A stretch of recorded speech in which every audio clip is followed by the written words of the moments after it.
नमस्कार, स्वागत है आपका। मैं हूं आपके साथ रंजना सिंह राठौड़ और आप देख रहे हैं डॉक्टर्स डे स्पेशल पर इंडिया न्यूज हरियाणा का ई अधिवेशन।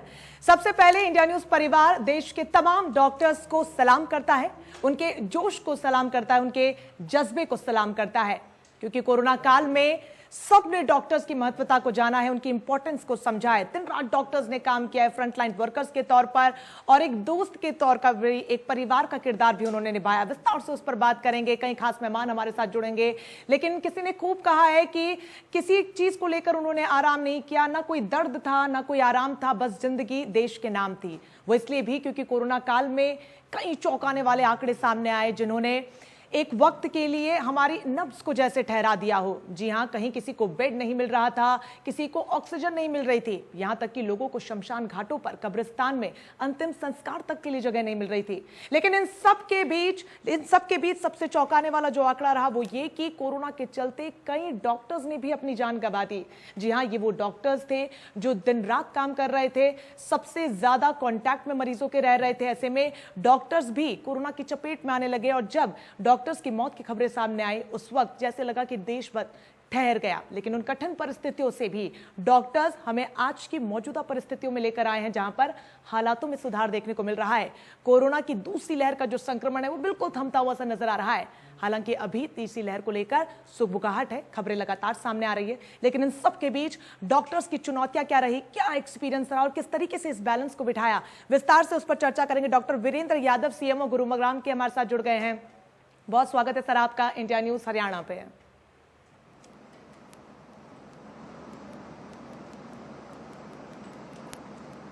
डॉक्टर वीरेंद्र यादव, आवाज मिल रही है आपको? नमस्कार रंजना जी, आवाज आ रही है मुझे। सर, सबसे पहले तो डॉक्टर्स डे पर बहुत बधाई आपको, बहुत शुभकामनाएं इंडिया न्यूज परिवार की तरफ से। धन्यवाद। आपके चैनल के माध्यम से न केवल मैं अपने गुड़गांव के डॉक्टर्स बल्कि प्रदेश और देश के सभी डॉक्टर्स को वो बधाई देना चाहूँगा। जी बिल्कुल, बहुत ज़्यादा ज़रूरी भी है। मैं शुरुआत इसी सवाल के साथ डॉक्टर साहब करना चाहूँगी, या फिर यूँ कहें कि आपसे आपका एक्सपीरियंस मैं चाहूँगी कि दर्शकों को आप साझा करें कि किस तरीके से एक डॉक्टर होने के तौर पर, एक सीएमओ होने के तौर पर जिम्मेदारियाँ बहुत ज़्यादा बढ़ जाती हैं। इन सब के बीच बैलेंस कैसे आपने बिठाया, जो तमाम बड़ी चुनौतियाँ कोरोना काल के दौरान हमने देखी, उनको कैसे पार किया है? बिल्कुल, अगर पिछले 1.5 साल की बात करें, ऑलमोस्ट जनवरी या फरवरी से इसकी शुरुआत हो गई थी, जब गाइडलाइंस और रिस्ट्रिक्शंस शुरू हुई, और मार्च के बाद आपको मालूम है कि 2020 में लॉकडाउन की प्रक्रिया शुरू हो गई थी। और पिछले 1.5 साल से ना केवल मैं अपनी बात करूं, बल्कि मेरा सारा स्टाफ या स्वास्थ्य महकमा जो है लगातार इसी पर लगा हुआ था। और मैं आपके सामने हूँ और आपके साथी जो है मेरे साथ इस वक्त मौजूद हैं, उनको सभी को मालूम है। और बल्कि एक बार प्रधानमंत्री जी से भी रूबरू होने का मौका मिला था, तब भी मैंने बताया था, और ये बात ये सच्चाई है कि 1.5 साल में हमने कोई छुट्टी नहीं ली। बिल्कुल, बहुत चाहे होली रही हो, दिवाली रही हो, शनिवार हो, इतवार हो। जी डॉक्टर साहब कहिए। तो लगातार हमने काम किया, ना कोई होली और दिवाली। और देखिए, सबसे बड़ी बात यह है, पिछली होली कहूँ, उसके बाद दिवाली आई और इस बार फिर होली आई। जिस पार्ट में, जिस देश के जिस कोने में हम रहते हैं, यहाँ यही 2 त्योहार सबसे इम्पोर्टेंट माने जाते हैं।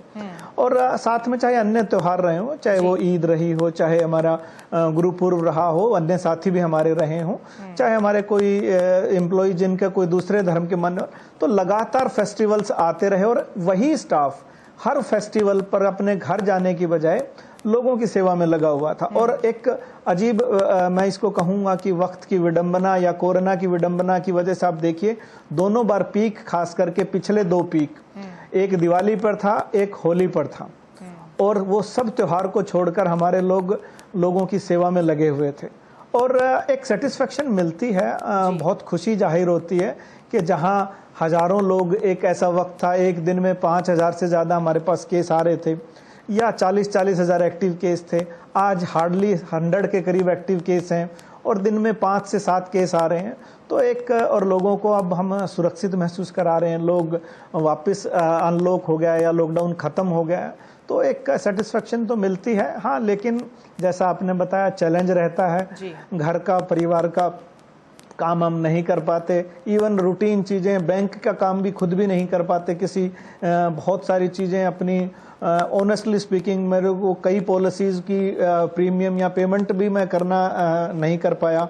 अब पिछले 2-3 दिनों में मैंने वो फाइन के साथ भर के की, और ये मेरे साथ नहीं, मेरे सभी साथियों के साथ हुआ होगा, वो चाहे यहाँ कर किसी लेवल का कर्मचारी रहा हो, क्लास 4 से लेकर, या मैं कहूँ या जीडीए से लेके, चाहे वो स्टाफ नर्स रही हों, चाहे फार्मासिस्ट रहे हों, एएनएम रही हों, आशा रहे हों, या डिप्टी सीएमओ, एसएमओ, एमओ, सभी का योगदान, स्पेशलिस्ट, उनका मैं योगदान आप कोविड में मैं तो एटलीस्ट नहीं भुला पाऊंगा। जी बिल्कुल, कोई भी नहीं भुला पाएगा और ना ही कभी हम इसे भुलाना चाहेंगे, क्योंकि एक ऐसा यादगार लम्हा रहा और एक ऐसा स्तर पर जाकर आपने सहयोग किया है जिसकी शायद सबसे ज्यादा जरूरत थी। और उसी से जुड़ा हुआ मेरा अगला सवाल भी है डॉक्टर वीरेंद्र कि किस तरीके से आपने प्रोफेशनल लाइफ और पर्सनल लाइफ में बैलेंस बिठाया, क्योंकि जिम्मेदारियां कोरोना काल में सीएमए के तौर पर, एक डॉक्टर के तौर पर बहुत ज्यादा बढ़ जाती है, साथ ही जिम्मेदारी परिवार की भी है क्योंकि उनको भी सुरक्षित रखना है, तो ये बैलेंस कैसे आप बिठा पाए?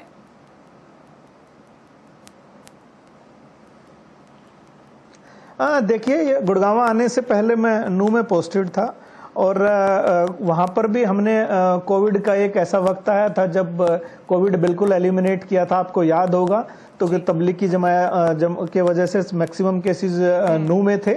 तब भी तकरीबन 2.5 महीने तक हम रेस्ट हाउस में ही रहे और हम परिवार में नहीं जा पाए। और उसके बाद गुड़गांव आने के बाद भी यहाँ पर कोरोना पीक पर था, और तब भी तकरीबन 4 से 4.5 महीने पीडब्ल्यूडी रेस्ट हाउस में रहना पड़ा। तो परिवार से तो दूरी बना के रखनी पड़ती थी, क्योंकि जो पेरेंट्स हैं वो एल्डरली थे, उनको भी सुरक्षित रखना था। और दूसरा ये मैं आपको बताना चाहूँगा, मेरी वाइफ जो हैं वो फरीदाबाद सिविल हॉस्पिटल में इंचार्ज हैं, वहाँ की पीएमओ हैं, उनके ऊपर भी उतनी ही जिम्मेवारी थी। तो बैलेंस तो बनाना पड़ा था, क्योंकि उस वक्त कोरोना से जो लड़ रहा था देश या जो पेशेंट्स थे। बिल्कुल डॉक्टर वीरेंद्र, अब आपको सुन के ऐसा लग रहा है कि जैसे शायद आपका जो जॉब रोल रहा वो और भी ज्यादा डिफिकल्ट हो गया, वो भी इसलिए क्योंकि जब देश को सबसे ज्यादा अपने परिवार वालों की आवश्यकता थी, ये एक ऐसा वक्त था जहां पर आपको इमोशनल सपोर्ट की सबसे ज्यादा आवश्यकता थी। उस वक्त हमारे देश के डॉक्टर्स 2 से 2.5 से 3 महीना अपने परिवारों से अलग रहे। कोई गेस्ट हाउस में रहा तो किसी ने अपना इंतजाम खुद कर लिया, लेकिन अपने घरों पर नहीं गए। देखिए, इससे ज्यादा मुश्किलात उनके लिए हो नहीं सकती थी, क्योंकि चुनौती मरीजों को बचाने की भी थी लगातार। क्योंकि देखिए, दो तरफा ये चीजें हो जाती हैं कि अगर डॉक्टर ने जान बचा ली तो वो भगवान का दूसरा रूप, और अब नहीं बचा पाए तो आरोप भी उन पर कहीं लगते हैं। इन सब के बीच जो मेंटल प्रेशर उन पर होता है वो भी सबसे ज्यादा होता है। बावजूद इसके बैलेंस जो बिठाया गया उसको लेकर वाकई काबिले तारीफ यहां पर उनका काम रहा। और इन सब के बीच जो महत्वता डॉक्टर्स की आज हमने जानी है और समझी, और यही वजह है कि डॉक्टर्स डे स्पेशल पर एक विशेष डेडिकेशन के रूप में इस ई अधिवेशन का हमने आरंभ किया है, क्योंकि बहुत ज्यादा जरूरी है हमारे दर्शक भी ये समझे कि किस तरीके से डॉक्टर्स का काम होता है। दिन रात वो काम में लगे रहते हैं, क्योंकि तमाम मुश्किलातों के बीच अगर एक कोई उम्मीद की किरण यहां पर है तो वो डॉक्टर्स हैं। देखिए, हम जब भी कोई बीमारी होती है या फिर कोई दुर्घटना हमारे साथ हो जाती, कोई भी एक्सीडेंट हो जाता है, तुरंत हम अस्पताल पहुंचते हैं, और जैसे ही अस्पताल पहुंचते हैं एक सुकून सा लगता है कि चलिए अब हम ठीक हो जाएंगे। वो इसलिए क्योंकि डॉक्टर्स वहां पर मौजूद होते हैं। लेकिन डॉक्टर्स के लिए उम्मीद की किरण क्या रही होगी, क्योंकि उनका परिवार, देखिए, सबसे ज्यादा जो इमोशनल सपोर्ट हमें अपने परिवार से मिलता है, उन्हीं से उन्हें दूर रहना पड़ा। और इन सब के बीच अब तीसरी लहर को लेकर भी लगातार सुबगाहट है, तो आने वाले समय में भी डॉक्टर्स की जो तैयारियां हैं, जो चुनौतियां हैं, वो बहुत ज्यादा बढ़ गई हैं। और जिस तरीके की खबरें भी लगातार कोरोना काल के बीच सामने आई कि अस्पतालों का जो रवैया देखने को मिला, उसके ऊपर भी डॉक्टर्स को लेकर कई सवालात खड़े हुए, कई आरोप उसको लेकर भी लगे। लेकिन उन सब के बीच मानसिक संतुलन को बनाए रखना और मरीजों को यहां पर सर्व करना बहुत बड़ी चुनौती के तौर पर रहा। आगे भी इसी सिलसिले में बातचीत जारी रहेगी। फिलहाल रुकेंगे एक छोटे से ब्रेक के लिए, आप कहीं मत जाइएगा। इंडिया न्यूज हरियाणा पर ई अधिवेशन का सिलसिला जारी है।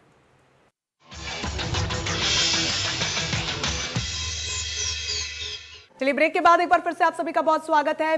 विशेष चर्चा लगातार जारी है। डॉक्टर वीरेंद्र यादव, सीएमओ गुरुग्राम, एक बार फिर से हमारे साथ जुड़ गए हैं। सर, एक बार फिर से ब्रेक के बाद बहुत स्वागत है आपका।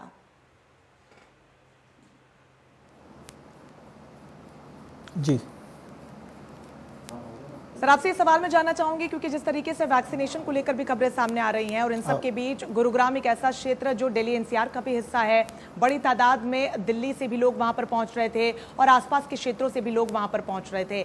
ऐसे में कितना चैलेंजिंग ये रहा कि पहले तो गुरुग्राम वासियों को भी यहाँ पर सर्व करना है और इन सब के बीच बाहर से आने वाले जो लोग हैं उनकी भी मदद करनी है।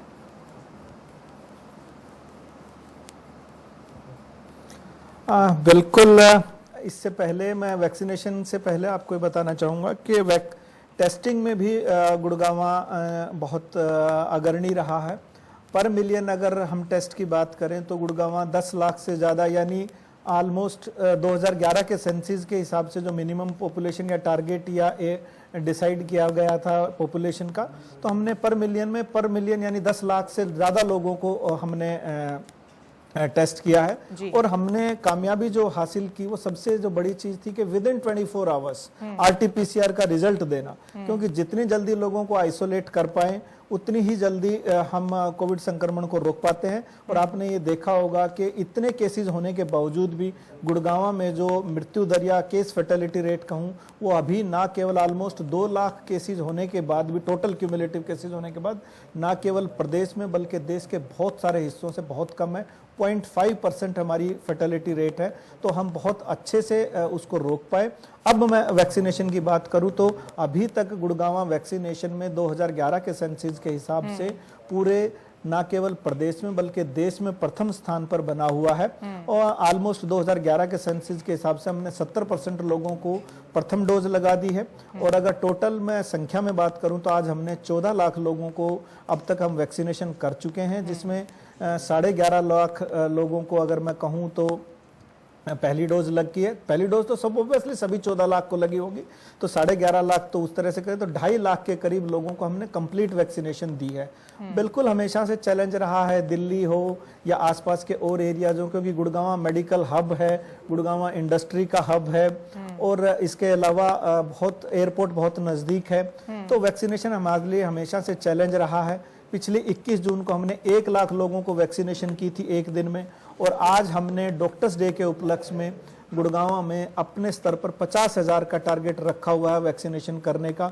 और हम मुझे पूरी उम्मीद है कि आज शाम तक भी हम 50,000 लोगों को वैक्सीनेट कर पाएंगे। और आज गुड़गांव में एक बार पहले भी हमने बहुत सारी इनिशिएशंस लिए, जैसे RWAs में, सोसाइटीज में, इंडस्ट्रीज में, वर्क प्लेस में, या इवन अगर मैं कहूँ मॉल्स में या ड्राइव थ्रू में या ट्रांसजेंडर्स में या स्पेशली एबल्ड चिल्ड्रन में या ऐसी जगह पे पहला प्रयास करने वाला जिला बना था। और आज हमने DMRC के सहयोग से हुडा मेट्रो सिटी स्टेशन के ऊपर पहला मेट्रो स्टेशन ऐसा है देश का जहां पर हमने वैक्सीनेशन का काम शुरू किया है। और आज हम वहां पर 250 लोगों को वैक्सीनेट कर रहे हैं। अगर जरूरत पड़ी तो 500 लोगों को करेंगे, जहां हम कोविशील्ड की पहली और दूसरी डोज दे रहे हैं लोगों को। बिल्कुल, वाकई काबिले तारीफ है कि गुरुग्राम युद्ध स्तर की गति से वैक्सीनेशन की प्रक्रिया को आगे बढ़ा रहा है, जो कि इस समय सबसे ज्यादा जरूरी है, क्योंकि इस जंग में, इस युद्ध में फतेह के लिए कोई हथियार हमारे पास है तो वो है वैक्सीन। बहुत अच्छी बात है कि लोग बढ़ चढ़ कर हिस्सा भी ले रहे हैं और स्वास्थ्य विभाग, स्वास्थ्य महकमा उसको लेकर तमाम तैयारियां भी कर रहा है।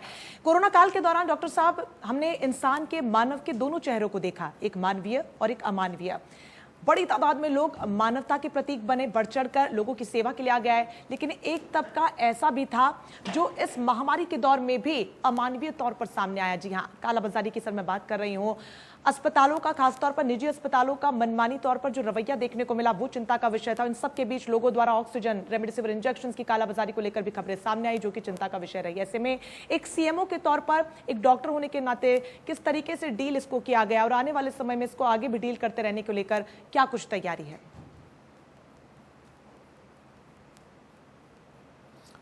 बिल्कुल, कोई भी महामारी जब होती है या कोई इमरजेंसी क्रिएट होती है तो ये दोनों चीज़ें होती हैं, आपको मालूम है, चाहे वो युद्ध हो, चाहे इस किस्म की क्या कहूँ एंडेमिक्स हो या पेंडेमिक हो, तो ऐसा स्वाभाविक है, होना है। और इसको ध्यान में रखते हुए हमने ऑक्सीजन पे डिस्ट्रिक्ट एडमिनिस्ट्रेशन ने सारी अपने हाथ में ली थी ताकि उसकी ब्लैक मार्केटिंग बंद हो सके। उसमें थोड़ा वक्त जरूर लगा ऑक्सीजन को सुधार करने में, और अब हमने उस पर ऑलरेडी, मैं साथ के साथ आपको दोनों चीज़ें कंपेयर करता चलूंगा। और भी ऑक्सीजन की बात हो रही है तो नेक्स्ट वेव की या संभावित थर्ड वेव की तैयारी के हिसाब से हमने ऑक्सीजन के लिए सभी 50 या उससे ज़्यादा बेड के हॉस्पिटल्स के लिए ऑक्सीजन पे आत्मनिर्भर बनाने की डायरेक्शंस दे दी थी और 30 जून यानी कल तक उनको लास्ट डेट दी थी। कल उनकी मीटिंग बुला ली गई है जिसमें उनके सभी ऑक्सीजन प्लांट्स यानी पीएसए प्लांट्स या लिक्विड ऑक्सीजन टैंक्स लगाने के लिए उनको 50 बेड से ऊपर के लिए कंपल्सन की डायरेक्शंस हमने दे दी थी। और मुझे उम्मीद है कि इस बार ऑक्सीजन का ऐसा इशू नहीं आना चाहिए। जहां तक है रेमडेसिविर, टोसिलिजुमैब और एम्फोटेरेसिन की बात करूं, ये तीनों ड्रग जो हैं बिल्कुल इसका मिसयूज भी हुआ, कालाबाजारी भी हुई, अवेलेबिलिटी का इशू रहा। गवर्नमेंट ने ये तीनों ड्रग्स जो हैं वो कंट्रोल्ड ड्रग्स डिक्लेयर कर रखी हैं और इनकी सप्लाई जो है अब हमारे माध्यम से आती है और हमें पूरी उम्मीद है कि हम तैयारी करके रखेंगे। और आज बिल्कुल माननीय मुख्यमंत्री, स्वास्थ्य मंत्री और जो हमारे स्वास्थ्य सचिव हैं दोपहर बाद जो है हमारे डायरेक्टर जनरल हेल्थ सर्विसेज भी थर्ड वेव को लेकर एक उच्च स्तरीय मीटिंग की जाएगी और वहाँ पर भी हम सभी अपने रिकमेंडेशंस भेज रहे हैं ताकि आने वाले दिनों में यदि पीडियाट्रिक ग्रुप को एक जो संभावित माना जा रहा है कि शायद उनकी संख्या ज़्यादा होगी तो उस पर तैयारी का जायजा बिल्कुल लिया जाएगा। और उसके लिए बहुत ज्यादा जरूरी भी हो कि अभी से तैयारी भी हो, क्योंकि डेल्टा प्लस वेरिएंट को लेकर लगातार खबरें सामने आ रही है। हरियाणा में भी मामलों की पुष्टि होने लगी है। ऐसे में तैयारी क्या कुछ की गई है, क्योंकि कोरोना काल का जो दूसरी लहर का फेज हमने देखा है वो जितना घातक रहा है, लोग बहुत डर गए हैं, सहम गए। ऐसे में हर कोई जानना चाहता है और खासतौर पर वो दर्शक जो इस वक्त आपको सुन और देख रहे हैं, गुरुग्राम वासी जो आपको सुन और देख रहे हैं, वो ये जानना चाहते हैं कि कितने तैयार हैं वो।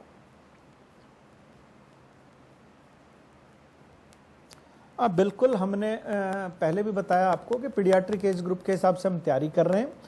हम जो वेदांता मेक शिफ्ट हॉस्पिटल हमने बनाया था, यदि जरूरत पड़ी तो 100 के 100 बेड हम पीडियाट्रिक्स में कन्वर्ट कर सकते हैं। सभी प्राइवेट संस्थान को हमने पीकू और निकू में बेड्स को बढ़ाने के लिए बोला है। सेक्टर 31 पॉलीक्लिनिक में हम अपना 30 बेड का एक जो है पीडियाट्रिक यूनिट क्रिएट कर रहे हैं। 5 पीडियाट्रिक वेंटिलेटर बेड हमारी जो नर्सरी है सिविल हॉस्पिटल की उसमें हम लगा रहे हैं। 100 बेड हम M3M में ऑब्जर्वेशन के पीडियाट्रिक के रखेंगे। कुल मिलाकर 100 बेड ऐसे ही भारत विकास परिषद के साथ हम कोशिश कर रहे हैं। तो हम ये कोशिश कर रहे हैं कि 500 से 1000 बेड के बीच में हम पीडियाट्रिक एज ग्रुप के किसी भी मोमेंट पर अगर हमें जरूरत पड़े तो क्रिएट करके रखें और तकरीबन 50 से 100 वेंटिलेटर भी हम पीडियाट्रिक एज ग्रुप के आने वाले दिनों में करें। और जैसा मैंने बताया, हमारे सभी सरकारी संस्थान पर हमने पीएसए प्लांट्स या लिक्विड ऑक्सीजन टैंक्स लगा दें। हमारे सरकारी इंस्टीट्यूट्स ऑक्सीजन के मामले में अब आत्मनिर्भर बन चुके हैं। बिल्कुल, बहुत ज़्यादा ज़रूरी है कि यहाँ पर हर कोई आत्मनिर्भर बने, खासतौर पर लोग खुद की सुरक्षा पहले कीजिए, अच्छा खाइए, अच्छा डाइट लीजिए। ऐसे में आपसे सवाल लेना चाहूँगी, बहुत मेरे मन में था कि मैं आपसे जानूँ, क्योंकि कई वीडियोस ऐसे सर सामने आए जहाँ पर डॉक्टर्स मरीजों को एंटरटेन करते हुए नजर आए, कोई गाना गाता हुआ नजर आया, कोई डांस करता हुआ नजर आया। किस तरीके से आप ये बैलेंस कर पा रहे थे, क्योंकि मरीजों को ठीक करना है, वो मानसिक स्ट्रेस ना ले, उसको लेकर भी आपको एक दोस्त के तौर पर भी उनके साथ आपने किरदार को निभाया और आपका अपना स्ट्रेस, कैसे इन सबको आपने बैलेंस किया?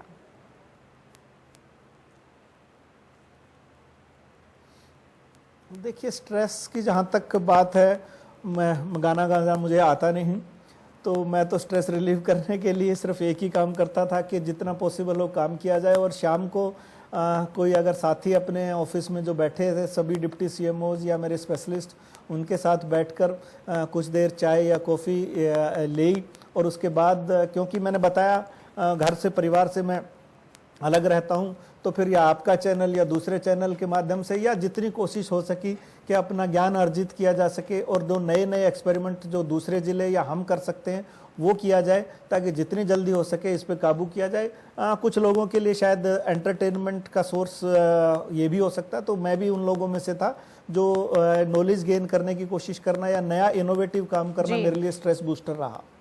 बहुत ज्यादा जरूरी है यहाँ पर कि आप लोग भी स्ट्रेस रिलीव्ड रहें, तभी आप मरीजों को अच्छे से सर्व भी कर पाएंगे। ऐसे में तीसरी लहर से किस तरीके से बचा जाए, क्या कुछ यहाँ से आप एडवाइस यहाँ पर तमाम दर्शकों को सर देना चाहेंगे?